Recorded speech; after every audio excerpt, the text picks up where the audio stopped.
A reading from the book of Deuteronomy. Know that the word is very near to you. It is in your mouth and in your heart for you to observe. See, I have set before you today life and prosperity, death and adversity. The word of God. Thanks be to God. The word is in your mouth and in your heart for you to observe.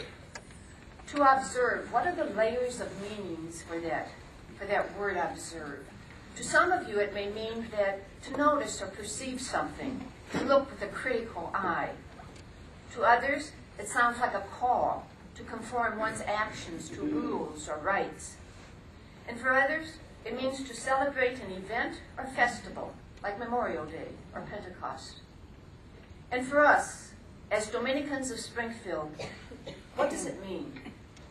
How will we observe the word during this assembly, during this chapter? How will we attend to the regeneration of all that we hold dear? What are the non-negotiables in our lives?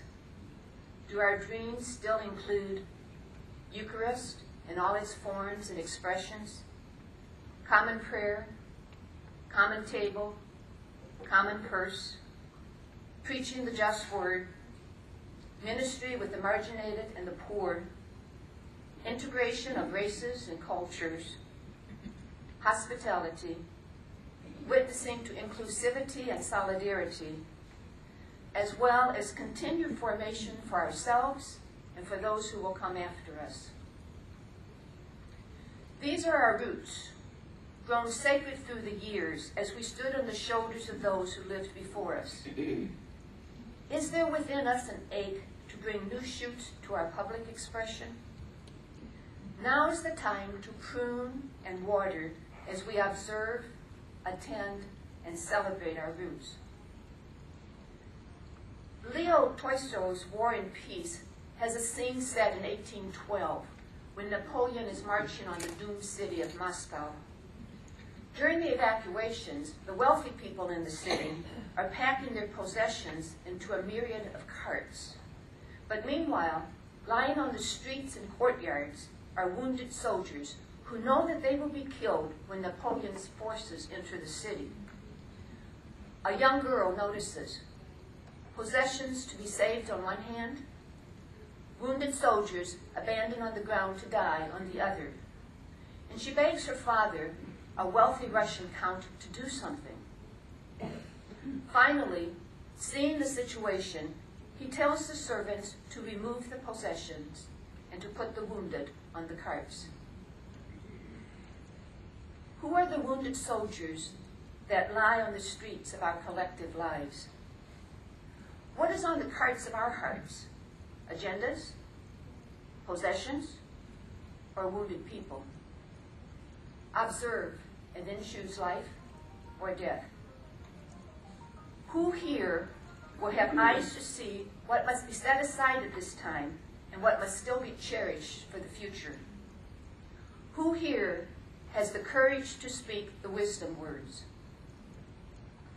During these days, we will be asked to locate our stance, one that is at the same time biblical and contextual. We ponder the word from where we are grounded. So what locates a person or a community in a standpoint?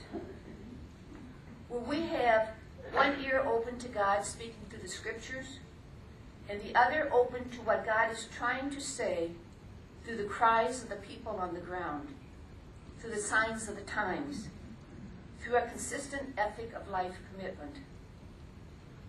Social location is a factor that influences how we observe the word in the context of globalization.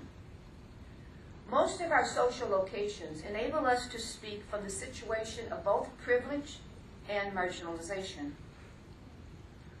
Once God feeds us with the word, in whatever the location or the situation is, we've got to sit where the people sit.